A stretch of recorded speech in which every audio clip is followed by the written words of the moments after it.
The woman I married is gone. Success changed everything. We were high school sweethearts. She stood by me when I lost everything. She didn't care about money, brands, or image. She cared about us. Intro. We met in high school. I was 15, she was 17. Back then, I didn't have much. I just lost my mother, the only family I really had. I didn't know my father. So when she walked into my life, even as just a friend, she became everything. Someone who stood next to me through the darkest part of my life. And when we finally started dating, it felt like maybe the world wasn't all bad. She wasn't like other girls. She didn't care about luxury or brands or appearances. I drove a 370Z back then and tried to impress her, and she literally said, "What is this, a Corolla?" That's how little she cared about stuff. She shopped at thrift stores. She laughed at designer clothes. And I loved that about her.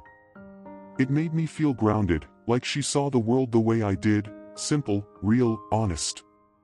Years passed. We got married. She built a career in the corporate world, and I worked in my community as a first responder. The money wasn't great, but helping people, it gave my life meaning. I thought we were happy. I thought she was still the same girl. Chapter 1, The Job Offer. 2 years ago, everything changed. She got offered an executive position in a major company, 4 times her already impressive salary. But it meant moving to a different city. And it meant me leaving my job. I wasn't thrilled about that. Losing the work I loved and not knowing how I'd contribute, it scared me. I worried about my identity, my purpose. But she said she could support us. That I could take care of the house while I looked for something new. She was excited. She told me this was her dream, and she wanted to chase it. I didn't want to be the one to hold her back. So I supported her. I was proud of her. I truly believed we were stepping into a new chapter, together. What I didn't know was that I just watched my wife walk through a door, and leave the version of her I knew behind. Chapter 2, The Shift. It started small. One day she came home with a Versace bag. I laughed, thinking it was a fake or a joke. But she said, "No, it's for me." Then came the jewelry. The shoes. The spa treatments. The sudden obsession with luxury cars. The same woman who used to wear $10 jackets and call fashion a scam was now comparing Chanel to Prada like she'd been doing it her whole life. And then there were the co-workers. She was never the outgoing, bubbly type. But now, she had a new group of women around her, always going out for drinks, for brunch, for shopping sprees. Suddenly our nights together were replaced with nights out. She stopped replying to texts. Or when she did, it was hours later. Cold. Distant. "I'm working." But I'd see her Instagram full of selfies and cocktails and shopping bags. One day, she left for work in an Audi A3. Came home in a brand new Porsche Macan GTS. I stood on the driveway, stunned. I asked her if it was a company car. She laughed and said, "No, it's mine." When I asked why she bought it, her response stung. "It's my money. I'm allowed to do what I want with it." I wasn't angry about the car. I was heartbroken by what that sentence really meant. Chapter 3, Disconnection. She stopped sharing anything with me. I didn't know where she was half the time. There were days she wouldn't come home at all. And when I'd ask, she'd say, "Oh, I forgot to tell you I was on a business trip."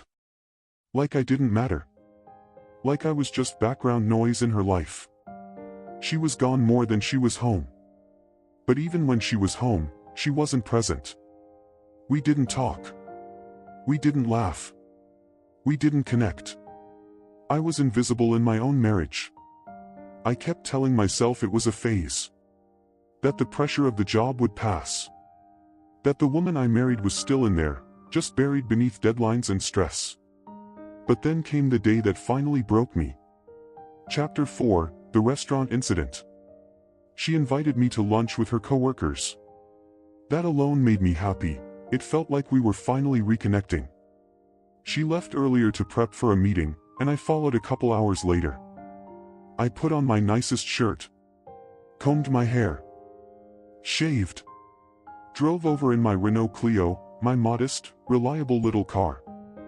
Nothing fancy, but it got the job done.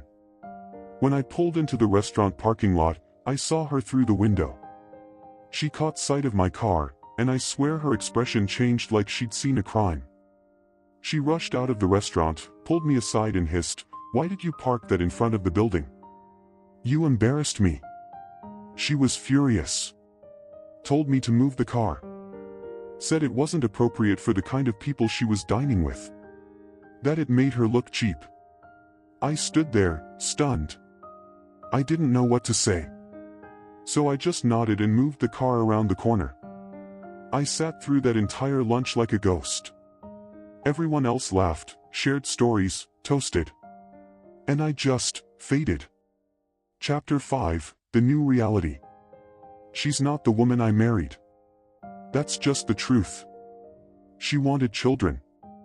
We used to lie in bed and talk about baby names. Now, she says kids would ruin her career.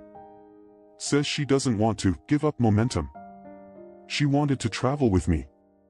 We had a list: Iceland, Kyoto, Machu Picchu. Now she doesn't want time off.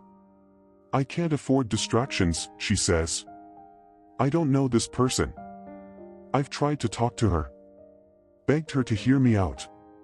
Told her she's changed. Told her I miss her. That I feel alone. She just says, nothing's changed. But everything has. Chapter 6, Divorce Papers. Tonight, she's out celebrating another big company win. Some award, some bonus. Champagne and selfies and praise. And I'm here at home. At our kitchen table. With divorce papers in front of me. I haven't signed them. Not yet. I don't know if that makes me weak or strong or just foolish. Maybe I'm holding on to the past. Holding on to the girl who held me when I cried over my mother. The girl who laughed at my car. Who made grilled cheese with me on Friday nights. Who wore thrift shop coats and made them look like fashion. Maybe I'm holding on to a ghost. Outro. I still love her. That's the worst part. I love someone who may not exist anymore. And yet, I keep hoping that somewhere, deep under all the ambition and designer clothes and boardroom meetings, that girl is still in there. And maybe one day, I'll see her again. But until then, I sit here. Paper in hand. Pen untouched. Wondering if she's already gone. Fade to black.